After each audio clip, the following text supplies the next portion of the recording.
Hello, I am Nasu. Welcome to Quality Tales. For today, so we need to understand the difference between corrective and preventive action. That's very important. Learn steps for conducting root cause analysis. So for me to have a corrective or preventive action, I need to have a root cause analysis at the beginning.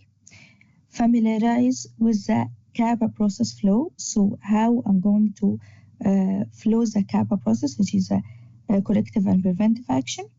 Learn how to track and measure CAPA effectiveness. So after I decided on the corrective and preventive actions, so what's next?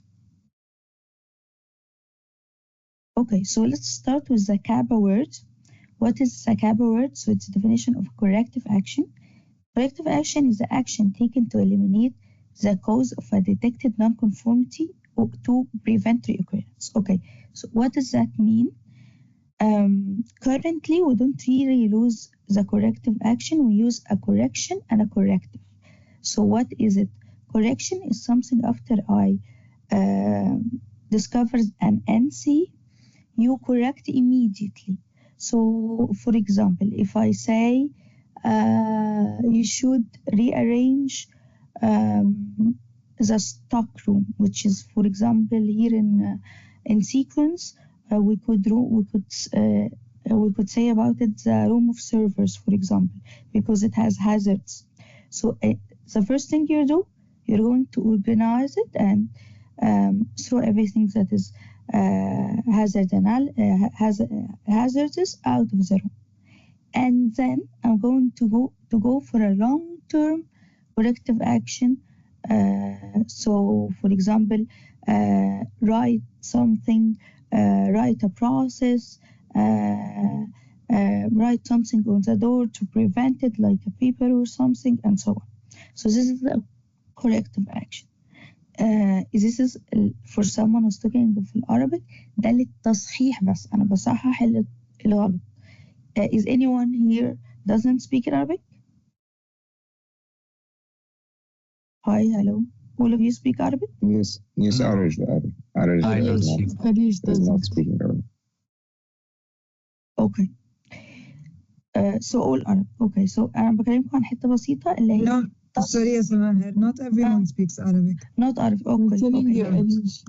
Yeah, sorry, I understand wrongly. Okay, so this is the how to manage or correct. Just corrective is from correcting. So you're correcting the current situation and you corrected it on a short term, which is currently what I should do, and then on a long term, the bigger plan.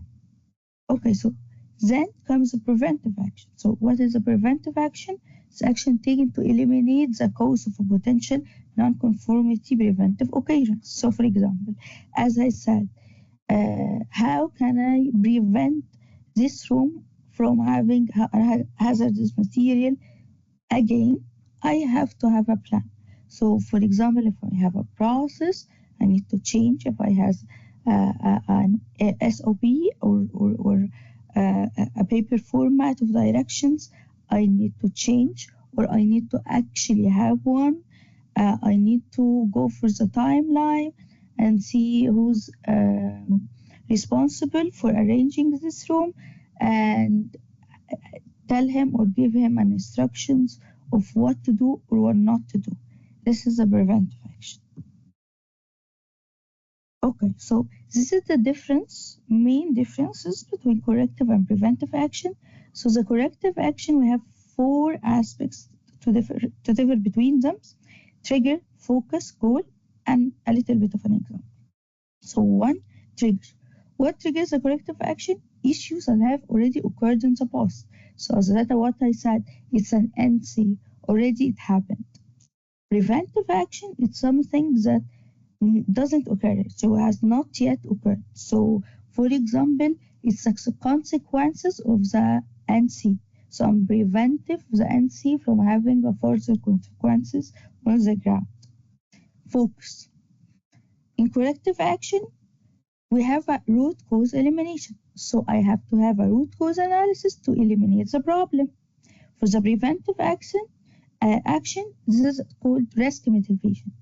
mitigation. I will go through rest before, and as I said before, the new ISO, the 2015 ISO, doesn't really follow the preventive action, more it follows a risk mitigation. So I have to be thinking before the NC happens, what could cause an NC, and I have to mitigate it before. So this is called the risk mitigation. Our goal here for the corrective action to prevent reoccurrence. So I prevent this action from reoccurring again. For the preventive action, I prevent occurrence from the very beginning. So as I said, in the old 9001, we prevent the occurrence from further consequences or more effects of something that's already happened. In the new 9001, no, I'm trying to prevent something from actually happening. So I prevent the NC before it happens. Okay, so I have an example for both of them. The example for the corrective action is fixing a machine breakdown. So I already having a machine breakdown and I'm fixing it. So a preventive action, regular machine maintenance. I'm doing a machine every 6 months, every maintenance every 6 months, and so I will not have a breakdown time and loss of action in the factory or in my process and loss of time, and I have to apologize to the customers and so on and so forth. Okay, so between my words, you can see me saying the steps that is called root cause analysis. So I have, let's put it this way. 1, I have an NC. 2, before I do, 2, I have a correction action. So I correct something immediately. And then I have to do two stuff. Corrective action, which is correction on a long term. And I have to do a preventive action. So I prevent any more actions, any more same NCs to be happening in the future. So I need to have a root cause analysis to know actually what caused this NC or nonconformity. 1, I identify the problem. So define the issue. How do I define the issue? I use multiple root cause techniques. So I can use 5 whys. I can ask 5 whys. Why does this happen? Until in the 5th why, I will understand why. Fishbone diagram. This is a fishbone diagram. Very important fishbone diagram or Ishikawa diagram to remind me of something really important, that it does not always come on people. It always comes on, it maybe the process is wrong, maybe the machine is wrong, maybe timing is wrong, maybe I need more people to work on it, but it doesn't always come on the person who does the action, who does the action or the process is the one who will be holding the entire consequences. No, you have many aspects, and you have to investigate in many axes. 3, we're having a FEMIA mode. FEMIA mode, which is developing an action plan or corrective action plan before the NC happens. So I sit with you, for example, with the HR, for example, and tell them, okay, if you have an hazard, like you have a very high rate of turnover, what will be the hazard? And tell me the effect of the hazard, and tell me if it happens, how can I prevent? First of all, how can I prevent it from happening? If it happens, what is the numbering or the effect that it will do to others? So I will having very high hazards, red hazards, or normal hazard, or non-hazard, and I will be measuring it to know if this hazard is huge that would affect the entire company, or it's medium that would affect it for a little bit of time and can be fixed quickly, or it's a normal hazard that can be happen daily and I can eliminate it easily. Okay, so 4, we have to monitor effectiveness. So I need to track and assess in CAPA. This is called validation. Validation comes from me. So when an NC happen, I will ask you to have a root cause analysis. I will ask you to assess the data. I will ask you to have a correction. I will ask you to have a corrective. I will ask you to have a preventive. And then I will come to monitor the effectiveness and track and assess the CAPA impact and see if it is effective or not on a long term. If not, I will ask you to change it or help you out to make it more effective. This is called evaluation of your results or your CAPA. So again, this is the CAPA flow process. You have to have the issue identified. So we need to know the NC, and this is usually my job. NCs usually occur during audit. 2, root cause analysis, as we spoke earlier. 3, action plan development. So you need to have the action plan for the corrective action. 4, you have to implement the action so you can have the corrective action closed. If verification of effectiveness. So after you present me with your plan and your results, I will verify that this is effective and can be used on long term. 6, you have to document for continuous improvement. So you have to document for further in the future if something happened again in your process or in other people in other organization process or in other functions process. We need to go back to it and see how we fixed it. And this is something called continuous improvement. We're improving all the way around. Okay, this is a little bit my part. So how to track CAPA effectiveness? This is how I define the key performance indicators. So from the CAPA you present me, I will have a tracking sheet, something like that, something like the example you see here. I will track the key performance indicator, and from the key performance indicator, I can see an indicator that that you're not following or you're not achieving in. I can assist you to guide you that this is a potential NC or it's an NC by itself. Conduct a follow-up audits. Follow-up audits mean every next audit, I will go back to your NC, the last NCs you do, and follow up again on it and know that it's already closed. And if it's closed, it's already measured accurately and it's normalized now.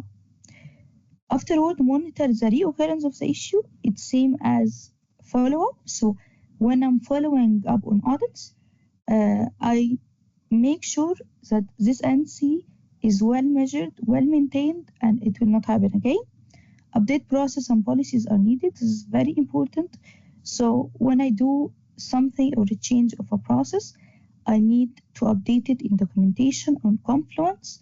So for example, if I left my position and got promoted, or if I left my position and go to other company, the one who's following after me can know what we're doing right now and what happened to the process, and if I need a new policy and so on. So this is our summary and takeaways from today's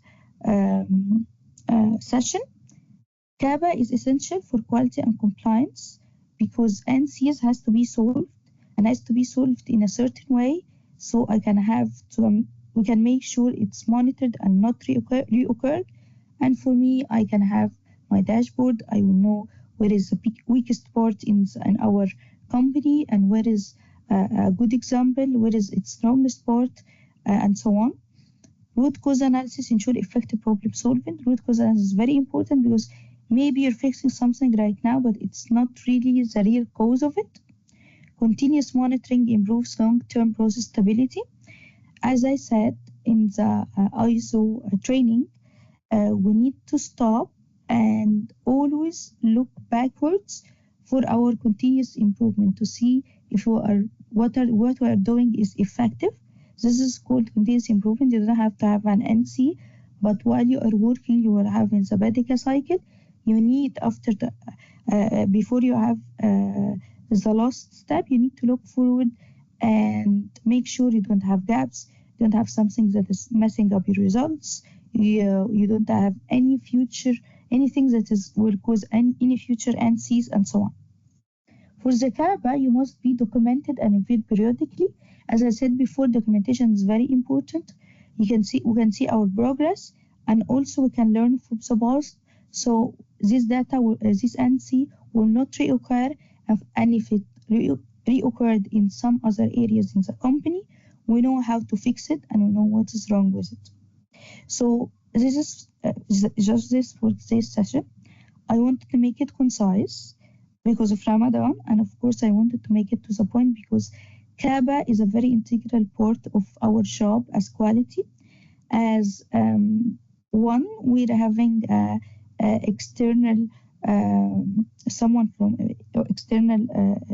external exams or external monitoring from the 45,000, and we will have inshallah 9,001 internal audits. So it's very important for you to know how to have the CAPA, know how to solve your problems, and to help you with your plans. That's why I want to be just really focused on the CAPA process and how to prevent it and how to have a plan for it.